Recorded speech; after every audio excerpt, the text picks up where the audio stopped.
E aí, nessa nossa conversa de hoje, a gente vai desvendar uma habilidade que é, sério, fundamental em C. Como fazer para salvar dados em arquivos. A ideia é garantir que as informações continuem lá, existindo, mesmo depois que o programa já parou de rodar. Imagina só a cena. Um programa roda, faz um monte de coisa, processa um monte de informação, e aí quando ele termina, o que acontece? Pois é, sem o jeito de salvar todos os dados daquela execução, puf, simplesmente somem. Se a tela do terminal for limpa, então não sobra nem o rastro. É isso aí. A resposta é: eles desaparecem, vão embora. Eles só existem na memória enquanto o programa está lá, ativo, rodando. Mas e se a gente pudesse mudar isso? E se tivesse um jeito? É aí que a mágica acontece. A gente está falando de dados persistentes. A solução é exatamente essa: fazer com que o nosso programa crie um arquivo que fica lá, guardadinho no sistema. Ele deixa um rastro, uma prova de que esteve ali para a gente poder ver depois. E para destravar esse poder todo, a linguagem C nos dá a chave perfeita, o ponteiro para arquivo, ou file, escrito assim com F maiúsculo. E sabe o que é o melhor? Todas as funções que a gente vai precisar já estão na stdo.h, aquela biblioteca que todo mundo já inclui nos programas, nem que seja só para usar o printf. Conveniente, né? Beleza? Então vamos botar a mão na massa. Tudo começa com as duas operações mais básicas que existem. É como um interruptor de luz: ligar e desligar o acesso a um arquivo. E para isso a gente vai usar o open e o close. A função fopen é tipo o nosso portão de entrada. É o começo de tudo. A gente passa para ela o nome de um arquivo e um modo de operação e, se tudo correr bem, ela devolve para a gente um ponteiro. E é esse ponteiro que vamos usar para toda e qualquer interação com aquele arquivo.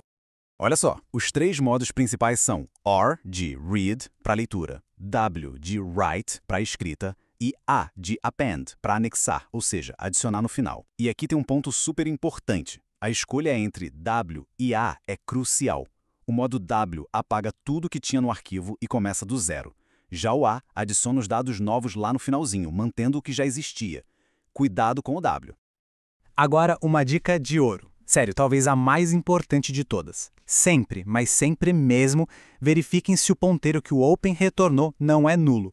Porque tentar usar um ponteiro nulo é a receita certinha para um segmentation fault, aquele terror de todo programador C. Não caiam nessa. E depois de fazer tudo o que a gente precisava com o arquivo, é uma questão de boa prática, de ser educado com o sistema operacional. Tem que fechar o que a gente abriu. A função fclose faz exatamente isso. A gente passa o ponteiro para ela e pronto. Ela libera o arquivo avisando que o nosso trabalho por ali acabou. Certo. Agora que a gente já sabe abrir e fechar, vamos para a parte mais legal: ler e escrever dados de verdade. E vamos começar do jeito mais fundamental possível, com a menor pecinha do quebra-cabeça: um único caractere.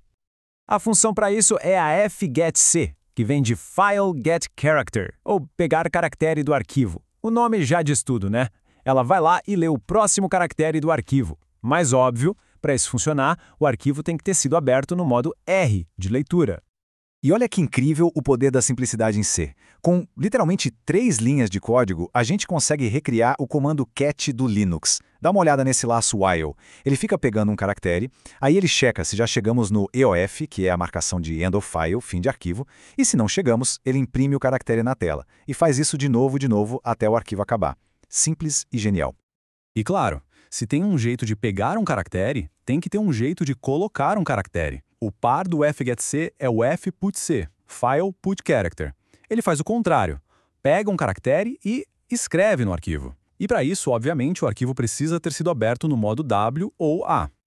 E agora vem o pulo do gato. Dá uma olhada em como os códigos são parecidos. À esquerda está o nosso cat. À direita, a gente só trocou uma função. Tiramos o printf e colocamos o fputC. E com essa pequena mudança, a gente não está mais imprimindo na tela. A gente está lendo de um arquivo e escrevendo em outro. Pois é, acabamos de recriar o comando cp do Linux, o comando de cópia. É muito poderoso. Então, ler caractere por caractere é legal, funciona. Mas vamos ser sinceros, para arquivos grandes é muito ineficiente. Então agora, vamos subir de nível. Vamos aprender a mexer com dados em blocos para ganhar muito mais velocidade. A resposta é sim, com certeza. Para arquivos gigantescos, ler byte por byte é lento demais, não tem como.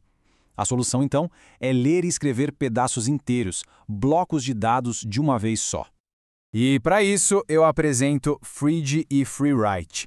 Pensem nessas funções como a versão, sei lá, bombada do fget e do fput. Elas permitem ler ou escrever uma quantidade enorme de informação de uma tacada só, transferindo blocos inteiros de dados entre um buffer na memória e o arquivo. Eu sei, a função fread pode parecer meio assustadora com seus 4 argumentos, mas na verdade ela é bem lógica. É só pensar assim, a gente diz para ela para onde os dados vão, ou seja, o buffer de destino, qual o tamanho de cada tijolinho de dado, quantos desses tijolinhos a gente quer ler e, por último, de qual arquivo. E o detalhe técnico importante, o nome de um array em C já é um ponteio, então a gente passa ele direto. Mas para uma variável simples, a gente precisa usar o e-comercial, o end, para passar o endereço dela. Beleza, já cobrimos o essencial, o filé mignon. Mas a Stadio H é tipo uma caixa de ferramentas cheia de coisas úteis. Vamos dar uma olhada rapidinha em mais algumas delas.